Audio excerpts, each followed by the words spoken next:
Hello à tous et à tous, c'est Étoile, j'espère que vous allez bien. Moi ça va super, comme toujours, de toute manière. Et on se retrouve aujourd'hui pour un nouveau thread. Le thème c'est 3 histoires qui parlent d'un seul et même objet. Enfin, objet. D'une maison hantée. On est parti.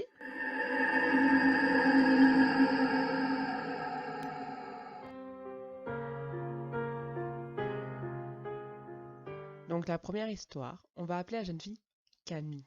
Camille qui a une grande sœur qu'on va appeler Clara. Oui, qu'avec des C, hein, l'imagination en ce moment, je pense qu'elle est en Chine. Je suis pas sûre. Du coup, voilà, revenons à Camille et Clara. Donc Camille est alors âgée de 15 ans.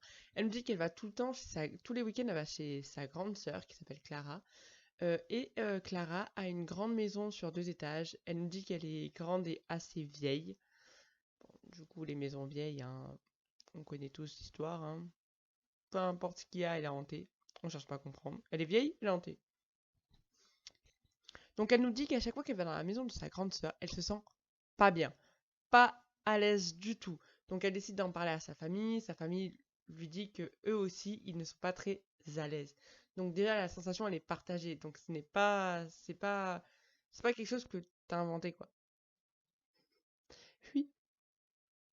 À partir de ce moment-là, fuis très loin. Voilà, c'est tout ce que je peux te donner comme conseil quoi. Et du coup elle nous dit qu'une nuit, elle n'arrivait pas du tout à dormir. Elle se sentait pas bien et qu'elle a commencé à entendre quelque chose gratter dans la chambre de sa nièce, gratter contre le mur près de sa tête.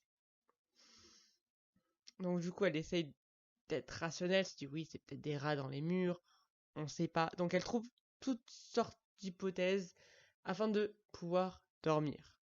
Sauf que quand elle s'endort enfin, elle fait un cauchemar perturbant. Elle se voit donc dans la maison de sa sœur, dans la cave, et en face d'elle, il y a une femme qui, se, qui est pendue en fait. Elle est pendue et elle essaye de lui parler. À la suite de ce cauchemar, elle nous dit qu'elle n'est plus jamais allée dans la maison et que quelques temps plus tard, quand sa nièce, qui avait 3 ans, réussit à bien parler, elle leur décrit leur arrière-grand-père qui est mort, bah, du coup, comme je vous l'ai dit, sa nièce avait 3 ans, elle est morte il y a 20 ans plus tôt. Donc là, elle le décrit trait pour trait. Et apparemment, elle lui parlait et tout ça, quoi. Et qu'un jour, donc la petite fille, elle voulait plus retourner dans sa chambre. Et c'est de là qu'ils ont déménagé. Alors qu'elle adorait sa chambre, hein.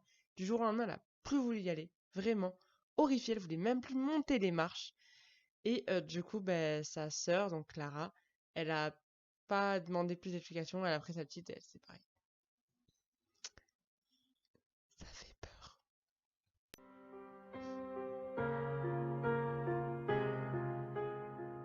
Ok, deuxième histoire. Donc la deuxième histoire, on va appeler la jeune fille Louisa.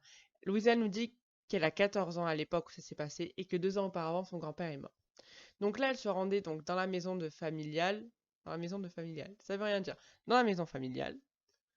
Et que ça faisait très longtemps qu'elle n'y avait pas été. Donc elle visite les pièces, elle se remémore nostalgiquement pas mal de souvenirs et elle arrive dans le fameux bureau. Donc c'est une grande pièce et en passant, elle s'est pas du tout sentie bien. Donc elle nous dit que quand elle est rentrée dans cette pièce, elle s'est pas sentie bien, comme s'il y avait une présence avec elle, mais vraiment comme si quelqu'un l'épiait.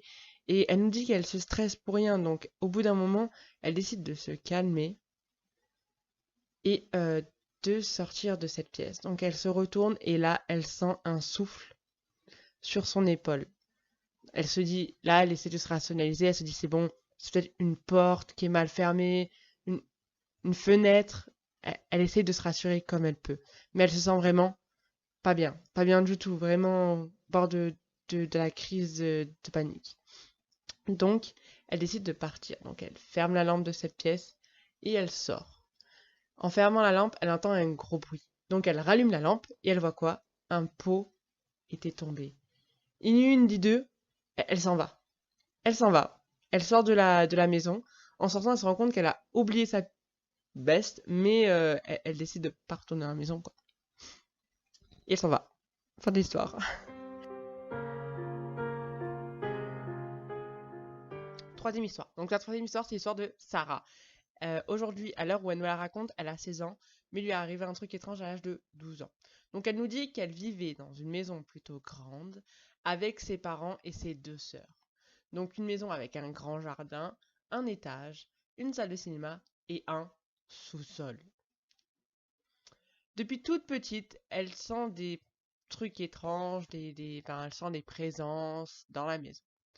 À l'âge de 10 ans, elle a décidé d'en parler à ses deux sœurs, donc l'une avait 15 ans et l'autre 17 ans, qui la rassurèrent et qui leur dit et qu'elle leur qui la rassurèrent. Ça se dit la rassurèrent? Je sais pas. Bon, en gros, qui la rassure et qui lui dit que elle aussi, elle les sent, quoi. Et de là, elle s'est sentie vraiment en confiance avec. 2 ans plus tard, elle avait 12 ans et un jour, elle doit aller malheureusement dans le sous-sol pour ramasser le linge, sachant qu'elle n'y a jamais été avant.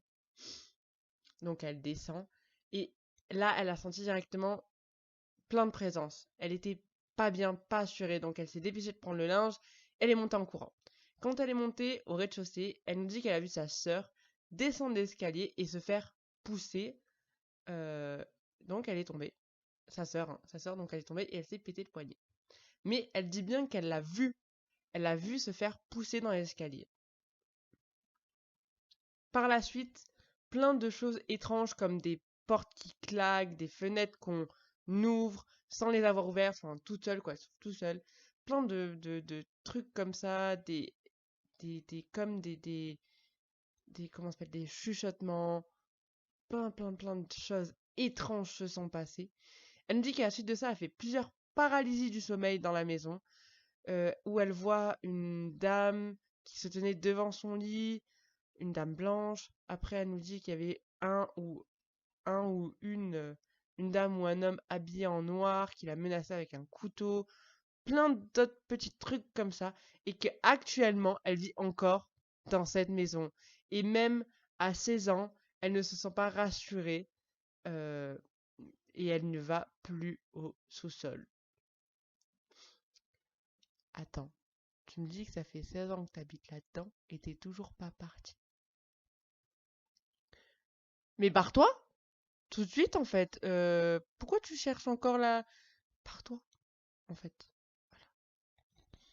C'est ainsi que se termine cette vidéo. Voilà, j'espère qu'elle vous a plu. Moi j'ai pris énormément de plaisir à vous lire ces histoires que j'ai trouvées. La dernière m'a vraiment fait flipper en fait. J'étais pas rassurée et je ne suis toujours pas. Et voilà, donc il y aura pas mal d'autres vidéos dans ce genre-là qui vont arriver, vous en faites pas. Et le plus important, dans quelques semaines, vous aurez mon premier urbex. Voilà. Petit urbex, je pense qu'il arrivera dans 2 mois. Voilà. Sachant que je vais le tourner bientôt parce que je vais recevoir la caméra, donc vous aurez une meilleure qualité visuelle. Vous en faites pas. Là, je tourne avec ce que je peux, donc avec ma caméra d'ordi, mais il y aura une meilleure qualité visuelle bientôt. Concernant mon micro, je vais le changer dans quelques temps, genre je pense dans 6 mois, hein, voilà.